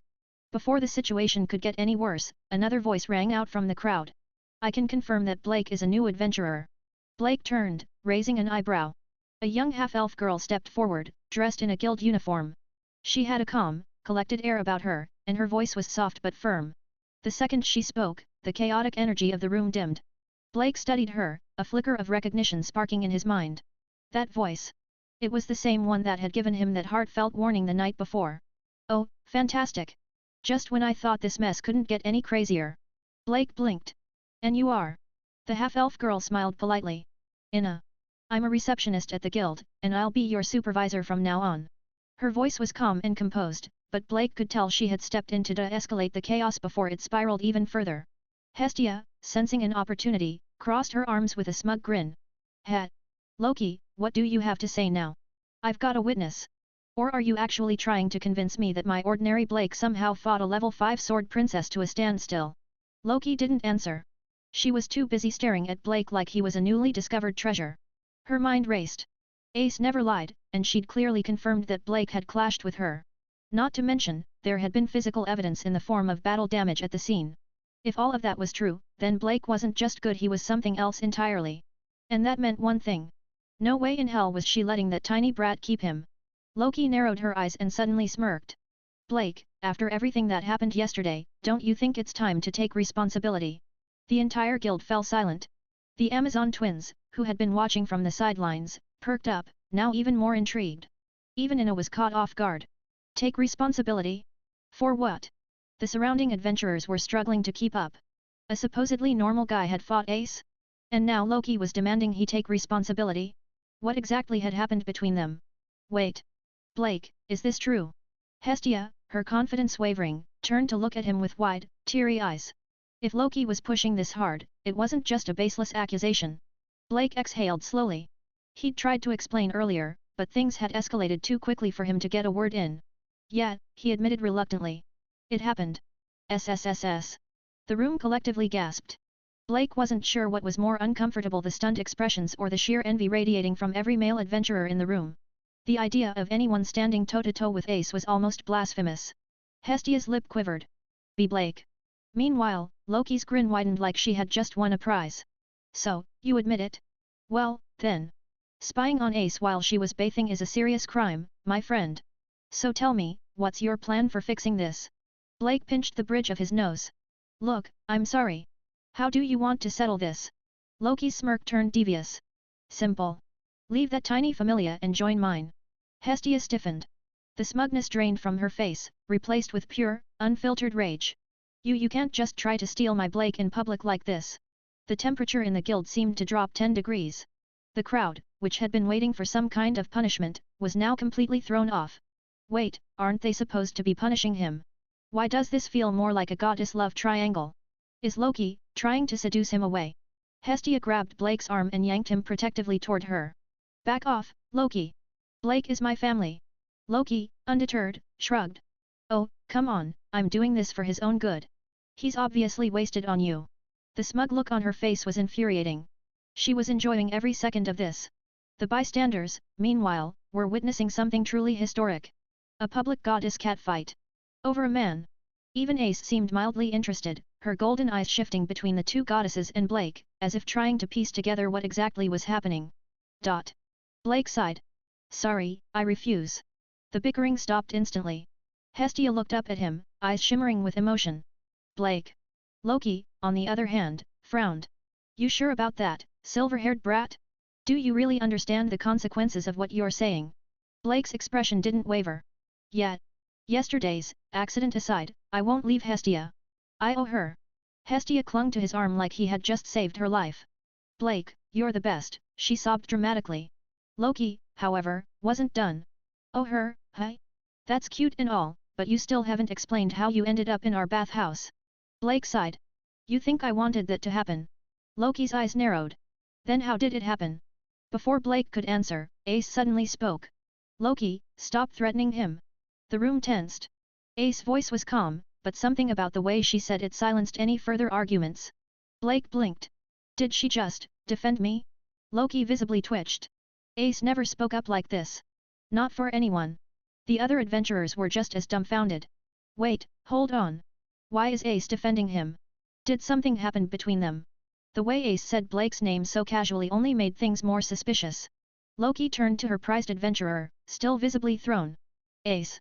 Ace, completely unfazed, simply looked back at Blake, as if waiting for his answer. The silence stretched on, filled only by the unspoken questions hanging in the air. For once, even Loki didn't have a comeback. Chapter 40-40, Ace's Request. Loki threw her hands up in frustration. Ace. I'm doing this for you. She wasn't even sure what she was saying at this point. Sure, she'd started this whole mess trying to steal Blake from Hestia, but now Ace was outright defending him. And if Ace was fine with it, how was she supposed to keep pushing this angle? Hestia, sensing an opportunity, puffed out her chest triumphantly. Ha! See? Even Ace isn't mad about this, and you're still making a big fuss. Just admit it, you're just trying to steal my Blake. Loki's eye twitched. Your Blake? Oh, for the love of... you. Loki pointed an accusing finger, but no words came. Ace wasn't backing her up, and Hestia had completely outmaneuvered her.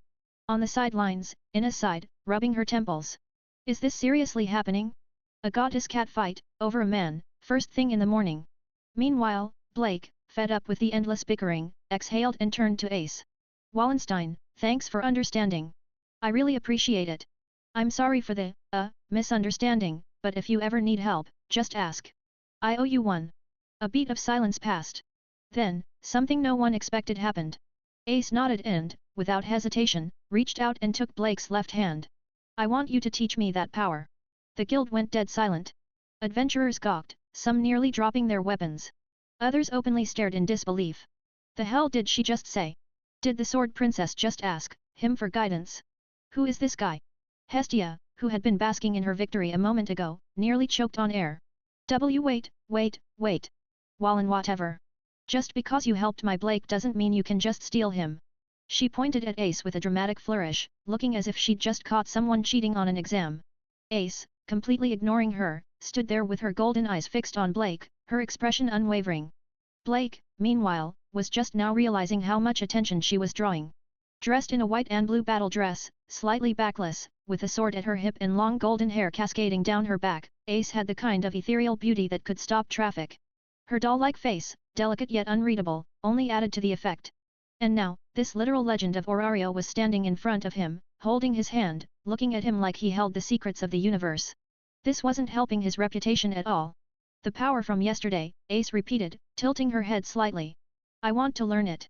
Blake blinked. That power. Ace gave a small nod. When I attacked, you absorbed my strike. I need to know how you did that. The guild erupted into chaos. She's serious. She's asking for help. From him. Why is life so unfair? Hestia, having recovered from her initial shock, now looked ready to riot. Blake barely had time to process what was happening before she latched onto his other arm. Blake. Don't listen to her. She's obviously just using this as an excuse to snatch you away from me. Ace, as if completely unaware of the scandalized reactions around her, simply continued looking at Blake, her grip on his hand unrelenting. Meanwhile, off to the side, Loki was mumbling something darkly under her breath. The Amazon twins, watching this train wreck unfold, were highly entertained. Blake sighed and decided he needed more information before he made any decisions. SIA, scan her information. The familiar holographic interface flickered to life. Name Ace Wallenstein. Age 16. Height 162 centimeters. Luck value, 924. Affiliation, Loki Familia. Race, human. Occupation, adventurer. Title, Sword Princess. Nickname, Battle Princess. Weapon, short sword, Sword of Despair. Level, 5. Magic. Aerial, surrounds the user with wind, enhancing attack, defense, speed, and allowing short-distance flight. Chant, Awaken, Strike. Development abilities. Hunter. Exceptional resistance. Swordsman. Healing. Evaluation. One of Orario's prodigies. Rose from level 1 to level 2 in just 1 year, the fastest in history. Deeply dedicated to gaining strength. Struggling with a plateau since reaching the peak of level 5. Obsessed with defeating the Black Dragon. Blake's gaze flickered as he absorbed the data. A prodigy, huh? She had hit a bottleneck. That explained a lot. It wasn't just about curiosity, she needed something new to break through. The realization made Blake pause, weighing his options. To the onlookers, though, his hesitation looked like something completely different. Is he actually thinking about rejecting her? That's it. I'm done. I'm gonna go live in the mountains. Blake ignored the growing hysteria around him and finally sighed. You're serious about this? Ace nodded once. Blake ran a hand through his silver hair. All right. But just so you know. Before he could finish, Hestia practically jumped in front of him. Blake, no. She's going to steal you away. I just agreed to teach her, not marry her. Blake shot back. Hestia narrowed her eyes suspiciously. Same thing. Ace, still holding his hand, blinked, looking between them. I don't understand. Loki, recovering from her earlier defeat, finally grinned. Well, well, well. Looks like someone's little familia just got a whole lot more interesting. Blake groaned. Great. Now he had both a furious goddess and a famous swordswoman attached to him. This was definitely not what he signed up for.